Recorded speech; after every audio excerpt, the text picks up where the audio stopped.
Hi friends, ഇന്ന് നമുക്കൊരു ഹൈദരാബാദി ബിരിയാണി ഉണ്ടാക്കിയാലോ. ആദ്യം തന്നെ ഇതിന് വേണ്ട മസാല നമുക്ക് തയ്യാറാക്കാം. ഇതിനായിട്ട് 1 ടേബിൾ സ്പൂൺ കുരുമുളക്, 1 സ്പൂൺ സാജീരകം, 5 ഏലക്കായ, 1 കഷ്ണം കറുവാപ്പട്ട, 5-6 ഗ്രാമ്പു. ഇത് ഇത്രയും കൂടെ മിക്സിയിൽ നന്നായി ഒന്ന് പൊടിച്ചെടുക്കാം. ശേഷം ഒരു 4 വലിയ സവോള സ്ലൈസസ് ആയിട്ട് കട്ട് ചെയ്തെടുത്ത് നമുക്കതിനെ മുഴുവനും ഫ്രൈ ചെയ്തെടുക്കാം. ഞാനിവിടെ 2 ബാച്ചസായിട്ടാണ് സവാള വറുത്തെടുക്കുന്നത്. ശേഷം അതിന് ഒരു 1/4 ഭാഗവും നമുക്ക് മിക്സിയിലൊന്ന് ഗ്രൈൻഡ് ചെയ്തെടുക്കാം. ഇനി നമുക്ക് ചിക്കൻ മാരിനേറ്റ് ചെയ്ത് വെക്കാം. അതിനായിട്ട് ഞാനിവിടെ 2 കിലോ ചിക്കനാണ് എടുത്തിരിക്കുന്നത്. ഇതിലേക്ക് ഓരോ ടേബിൾ സ്പൂൺ ഇഞ്ചിയും വെളുത്തുള്ളിയും ചതച്ചതും 1 ടേബിൾ സ്പൂൺ പച്ചമുളകും ചേർക്കുക. അതിലേക്ക് നമ്മൾ ഗ്രൈൻഡ് ചെയ്ത് വെച്ച ഒനിയൻ മുഴുവനായും ചേർത്ത് കൊടുക്കുക.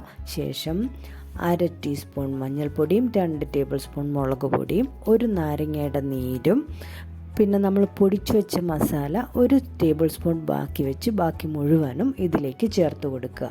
ശേഷം 1 കപ്പോളം മല്ലിയിലയും ആവശ്യത്തിന് ഉപ്പും നമ്മൾ ഫ്രൈ ചെയ്ത ഒനിയനിൽ നിന്ന് ഒരു 3 ടേബിൾ സ്പൂൺ ഓയിലും കൂടെ ഒഴിച്ച് നന്നായി മിക്സ് ചെയ്ത് 1 മണിക്കൂർ മാറ്റി വയ്ക്കുക.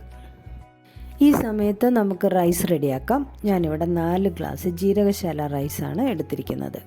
12 ഗ്ലാസോളം വെള്ളം എടുത്ത് അതിൽ കറുവാപ്പട്ട, ഗ്രാമ്പു, ഏലക്ക, ബേ ലീഫൊക്കെ ഇട്ട് തിളപ്പിക്കുക. തിളച്ചു തുടങ്ങുമ്പോൾ ഉപ്പും എടുത്തു വെച്ചിരിക്കുന്ന റൈസും ആഡ് ചെയ്ത് ഒരു 1/4 വേവാകുമ്പോൾ നമുക്ക് വാർത്തെടുക്കാം.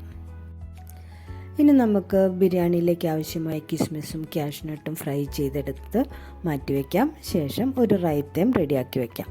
ശേഷം നമുക്ക് നമ്മളുടെ ചിക്കനെ കുക്ക് ചെയ്യാനായിട്ട് എടുക്കാം.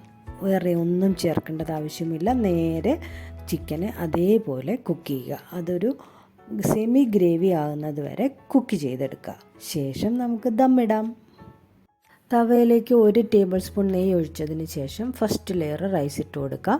അതിന് മുകളിലേക്ക് നമ്മളുടെ ചിക്കൻ മുഴുവനായും ബാക്കി മുഴുവൻ റൈസ് അതിന് മുകളിലേയും ഇട്ട് ഏറ്റവും മുകളിലായി നമ്മൾ ഫ്രൈ ചെയ്ത് വെച്ചിരിക്കുന്ന ഓനിയനും കിസ്മിസും കാഷ്നട്ടും 1 ടേബിൾ സ്പൂൺ നെയ്യും 1 ടേബിൾ സ്പൂൺ നമ്മൾ ബാക്കി വെച്ചിരിക്കുന്ന മസാലയും ഇട്ട് മല്ലിയിലയും ആഡ് ചെയ്ത് ടൈറ്റായിട്ട് അടച്ച് 10 മിനിറ്റ് നേരം നമുക്ക് സ്റ്റീം ചെയ്യാം. ഇത്രയേ ഉള്ളൂ, നമ്മളുടെ ഹൈദരാബാദി ബിരിയാണി റെഡി.